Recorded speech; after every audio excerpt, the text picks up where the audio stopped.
Hello बच्चों, welcome to एडुला point. हमारी आज की वर्कशीट है वर्कशीट नंबर 24। मैथ सब्जेक्ट है, क्लास 9th है। और बहुत ही अच्छी वर्कशीट है ये। स्टार्ट करते हैं। क्या है, अपना रेखाओं के ऊपर ही चल रहा है ना अभी हमारा। ठीक है, 2 लाइनों रेखाओं के ऊपर चल रहा है। संगत कोण हमने पढ़े हैं, और क्या पढ़े थे, आसन कोण पढ़े थे, शीर्षाभिमुख कोण पढ़े थे। अब तिर्यक रेखा के बारे में और ज़्यादा आगे पढ़ते हैं कि एक तिर्यक रेखा द्वारा 2 रेखाओं को प्रतिच्छेद करने पर बने संगत कोण एकांतर कोण की हमने पहचान की थी कि नहीं की थी, और वो बराबर भी थे कि नहीं। चलो रिकैप्चुलेशन करा देते हैं एक बार। ये 2 समांतर रेखाएं हैं, ठीक है, रफ बनाया मैंने हाथ से, और एक तिर्यक रेखा काट रही है इसको। तो एक बाहर एक अंदर, ये कहलाता है संगत कोण। 1 2 कोण 1 बराबर होगा कोण 2 के।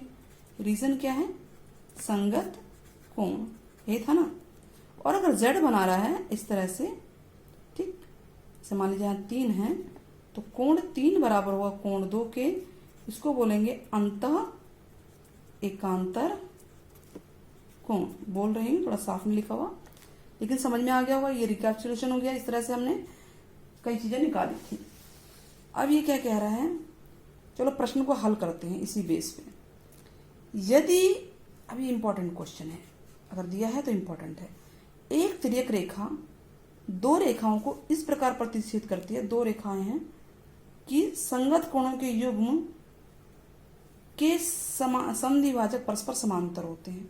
तो सिद्ध करना है कि दोनों रेखाएं समांतर है। देखिए 2 रेखाएं हैं, ये रेखाएं हैं 2, ये हमें दिया नहीं है समांतर, हमें इसको सिद्ध करना है। ध्यान रखना है कि सिद्ध क्या करना है, सिद्ध किसको करना है समांतर, ये पता होना चाहिए। इन 2 रेखाओं को PQ और RS को समांतर सिद्ध करना है। दिया क्या है, हमें दिया है एक तिर्यक रेखा AD, ठीक है। 2 रेखाओं PQ और RS, ये रहा PQ, ये RS है, इसको काट रही है, प्रतिच्छेद कर रही है किस किस बिंदु पे, B और C पे। देखो यहाँ B पे कर रही है, इसको काटती हुई जा रही है, और इसको C पे कर रही है। ये 2 रेखाएं इसको ये काटती हुई जा रही है B और C पे, ठीक है। प्रतिच्छेद कर बोलते हैं इसको, प्रतिच्छेद मतलब काटती हुई जा रही है।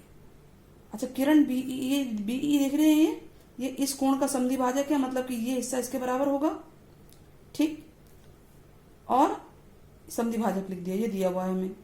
और CG, ये CG है, इस BCD पूरे का समद्विभाजक है, BCS का, BCS इस पूरे का समद्विभाजक, यानी ये हिस्सा इसके बराबर होगा, ठीक। ये सब चीजें हमें दी हुई है। और क्या दिया हुआ, BE समांतर है CG के, यानी ये किरण जो है ये इसके समांतर है। ये सब चीजें दी हुई। तो 3 चीजें हमें मेन दी हुई है, उसको हमें यूज करना है। क्या क्या, एक तो ये कोण आपस में बराबर है, ये कोण बराबर है, और ये रेखा इसके समांतर है। तो चलिए स्टार्ट करते हैं इसी से, जो मेन है समांतर की। और सीधे ये करना है हमें, PQ समांतर है RS के, PQ समांतर है RS।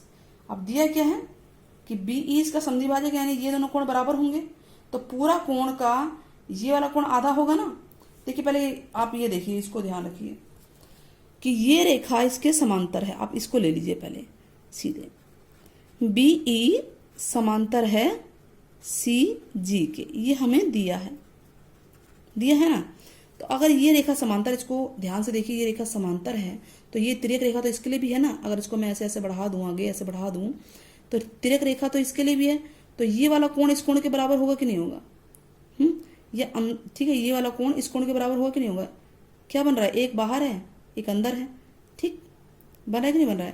तो नाम दे दें इसका, क्या नाम दे, 1 2 3 4।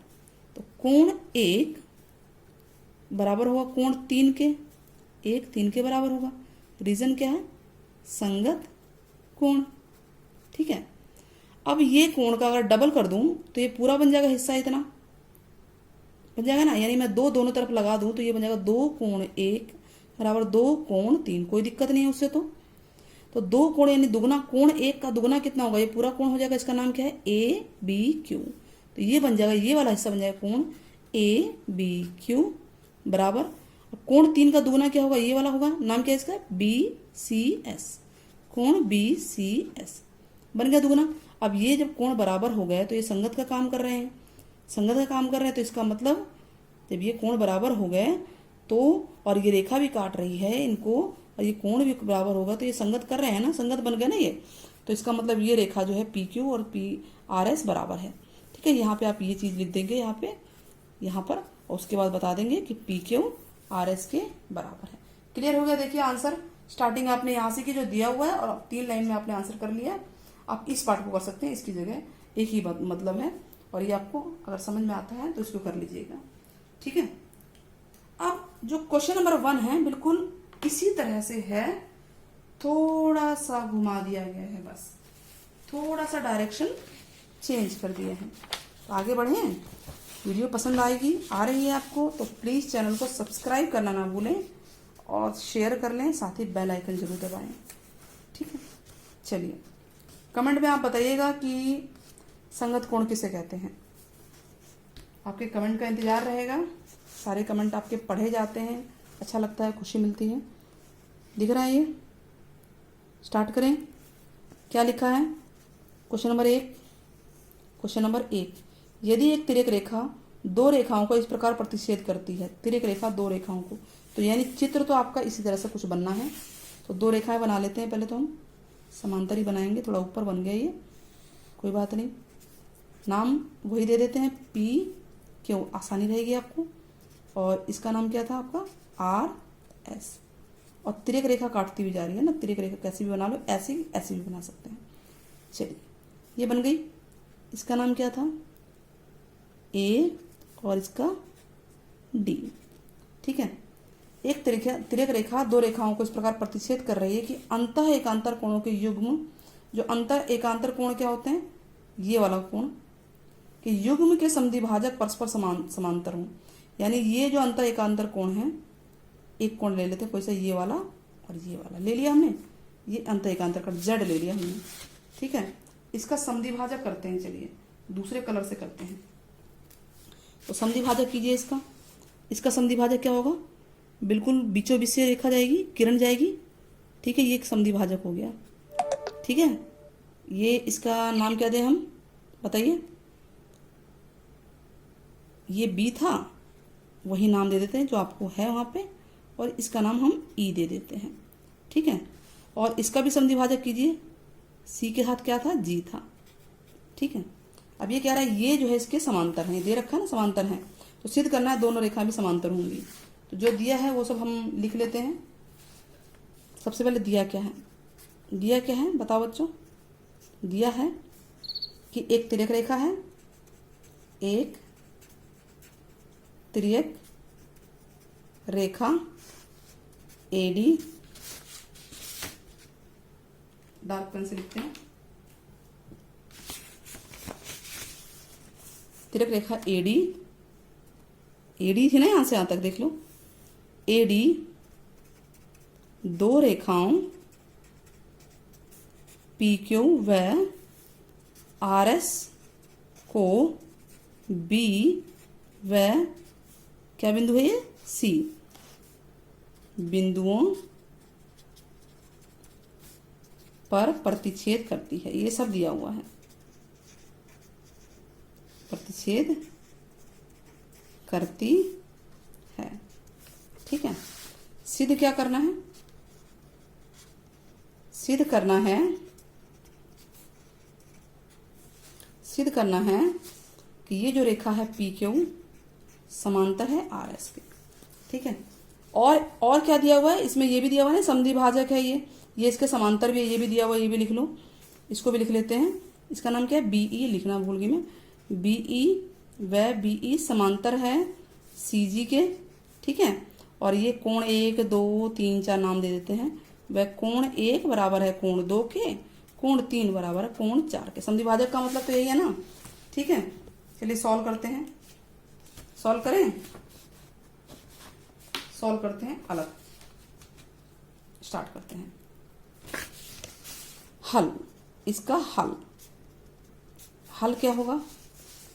चलिए अब ये रेखा समांतर है, ध्यान देना कि जो दिया है उसका यूज करेंगे। बीई समांतर है सीजी के, बीई समांतर है सीजी के। तो ये देखिए, और ये रेखा अगर इसको मैं आगे बढ़ा दूं, इसको ऐसे आगे बढ़ा दूं, तो ये 2 रेखा समांतर होंगे, इसको ये काटती हुई कोण 2 कोण 3 के बराबर होगा। देखिए क्यों? क्योंकि ये रेखा जो है इसके समांतर होगी, तो ये जेड बन रहा है कि नहीं? ये आकृति अगर हम देखें, इसको ऐसे करें तो जेड बन रहा है। तो ये आ जाएगा कोण 2 बराबर हुआ कोण 3 के, क्या बोलेंगे इसे, एकांतर कोण या अंतः एकांतर कोण, एकांतर कोण ही लिख देते हैं हम, ठीक है, समझ ही जाएंगे। तो कोण 2 को अगर हम दोनों तरफ 2 लगा दें, डबल कर दें, तो ये पूरा काम हमारा आ जाएगा। तो दोनों तरफ हम 2 से मल्टीप्लाई कर देते हैं, गुणा कर देते हैं, ठीक है। तो कोण 2 का डबल ये पूरा होगा, पूरे का नाम क्या है, PBC, कोण PBC बराबर कोण 3 का डबल क्या होगा, BCS, कोण BCS। क्यों होगा ये डबल, क्योंकि ये दोनों कोण बराबर हैं। आप रीज़न लिख सकते हो, क्योंकि कोण 1 बराबर है कोण 2 के, देखिए दे रखा है, और कोण 3 बराबर है कोण 4 के, इसीलिए हमने डबल किया, ठीक है। या 1 और 2 को जोड़ देंगे तो भी एक ही बात पड़ेगी। तो अब ये पूरा कोण इस पूरे कोण के बराबर आ गया। तो पूरा कोण पूरे कोण के बराबर आ गया, तो ये एकांतर कोण बना रहे हैं। क्या बना रहे हैं ये एकांतर कोण बनाते हैं। और एकांतर कोण बन रहा है तो इसका मतलब जब एकांतर कोण बनता है तो रेखा समांतर होती है, विपरीत होती है ना। तो रेखा का नाम क्या है, PQ समांतर है RS के। तो इस तरह से क्वेश्चन नंबर 1 हमारा फिनिश होता है। समझ में आया होगा आपको। आगे बढ़ें, चलिए आगे बढ़ते हैं। क्वेश्चन नंबर 2, x और y का मान निकालना है, ये इसी में हो जाएगा। देखिए AB समांतर है CD, यानी ये रेखा इसके समांतर है। तो जब समांतर दे दिया तो समझ लीजिए आपको बहुत कुछ पावर दे दी। क्या पावर दे दी कि भाई एकांतर कोण बराबर होंगे, संगत कोण बराबर होंगे, और 2 कोण बन रहे हैं तो रैखिक युग्म 180 डिग्री होता है। तो हम ये देखें कि ये इसके बराबर है, क्यों, एकांतर है, और ये इसके बराबर है। अब कहीं से भी पहुंच सकते हैं, इधर से भी जा सकते हैं, इधर से भी जा सकते हैं। तो चलिए हम यहाँ से नीचे से चलते हैं। y बराबर 130 डिग्री, ये क्या है, शीर्षाभिमुख कोण है ना, तो शीर्षाभिमुख कोण, ठीक। और y x के बराबर है, y बराबर है x के, क्यों, क्योंकि ये एकांतर कोण बन रहा है कि नहीं बन रहा है, देखिए z बन गया। तो ये लिख सकते हैं एकांतर कोण, एकांतर कोण, ठीक है। और ये भी आपका 130 डिग्री होगा, x भी 130 होगा क्योंकि y 130 है। तो अगर इधर से चलेंगे तो देखिए ये एक रैखिक युग्म है, ये प्लस ये 180 डिग्री होता है। 180 में से 50 घटाएंगे तो 130 आ गया, 130 ये इसके बराबर हो तो 130 आ गया। यानी यहाँ से भी आपका आंसर आ जा रहा है और यहाँ से भी आ जा रहा है। तो किसी भी तरह से हमारा आंसर आ जाएगा। इस तरह से हमारी ये वर्कशीट पूरी होती है। होप आपको वीडियो पसंद आई होगी। देखिए ये क्वेश्चन भी हो गया, क्वेश्चन नंबर 1 स्क्रीन पे है आपके, क्लियर है, देख लीजिए। ओके, नेक्स्ट वर्कशीट तक के लिए टिल देन टेक केयर बच्चों, बाय बाय।